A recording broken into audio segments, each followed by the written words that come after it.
Morning, students. I will discuss today on the topic electoral politics in political science. It is a very important topic. We have to discuss on that. Why do we need elections? First of all, I would like to talk about that. Elections take place regularly in any democracy. There are more than 100 countries in the world in which elections take place to choose people's representatives. The mechanism by which people can choose their representatives at regular intervals and change them whenever they want to is called an election.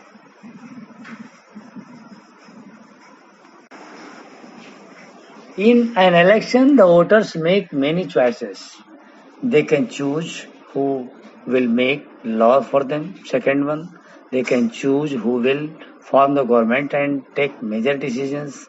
Third one, they can choose the party whose policies will guide the government and lawmaking. After that, I would like to talk about what makes an election democratic. There are some conditions of a democratic election which is included the following points. First one, everyone should be able to choose their own representatives. Parties and candidates should be free to contest elections and should offer some real choice to the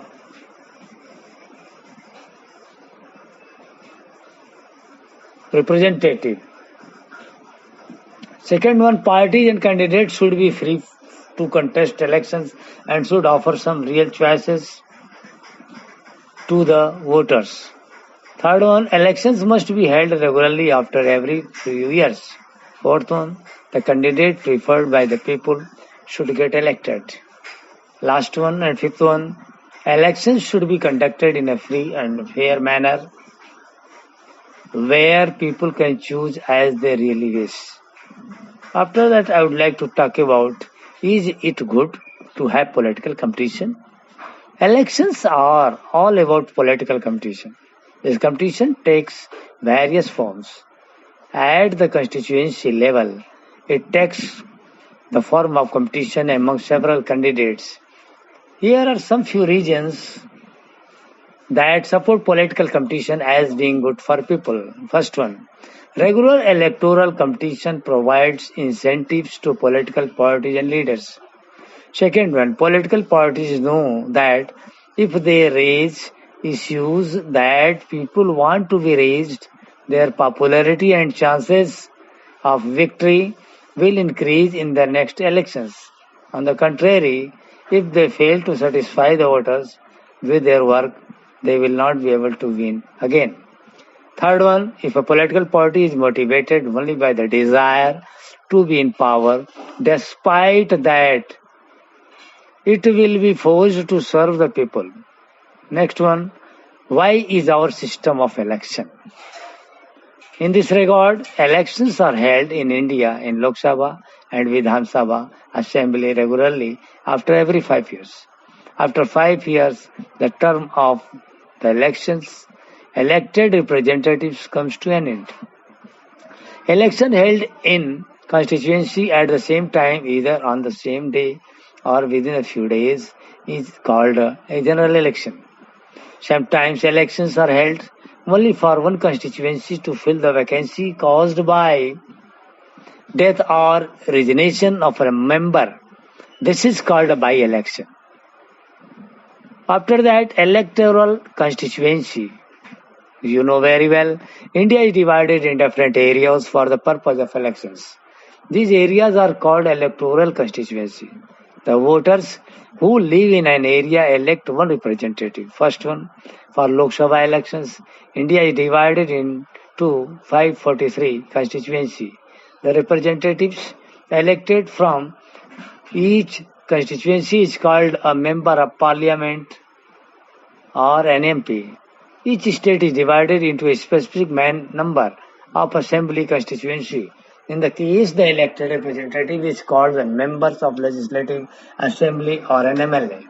Each parliamentary constituency has within it several assembly constituency. The same principle applies for panchayat and municipal elections. Each village or town is divided into several wards that are like constituency. Each ward elects one member of the village or the urban local body.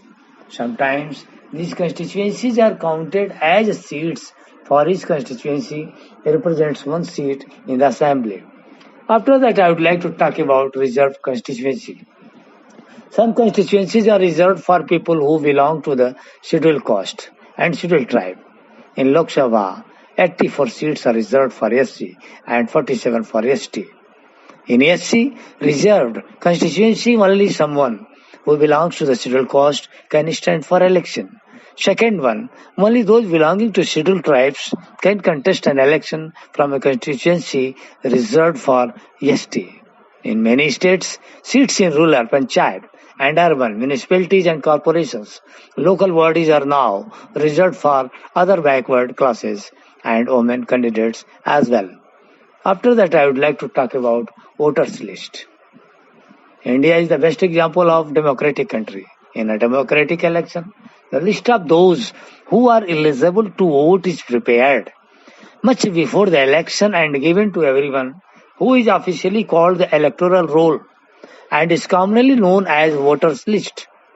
It is the responsibility of the government to get the names of all the eligible voters put on the voters list. The voters are required to carry election photo identity card, which is known in short form EPIC, when they go out to vote, so that no one can vote for someone else.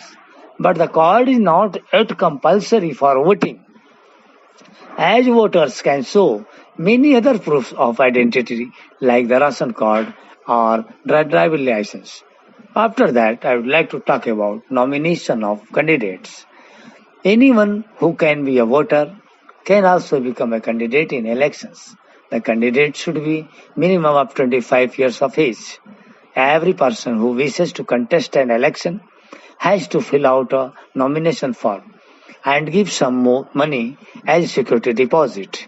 The candidate has to make a legal declaration giving full details of first one, serious criminal causes cases pending against the candidate. Details of the assets and liabilities of the candidate and his or her family. Third one, educational qualification of the candidate. The information is made available to public so that voters can make their decision on the basis of information provided by the candidates. Worried about losing your important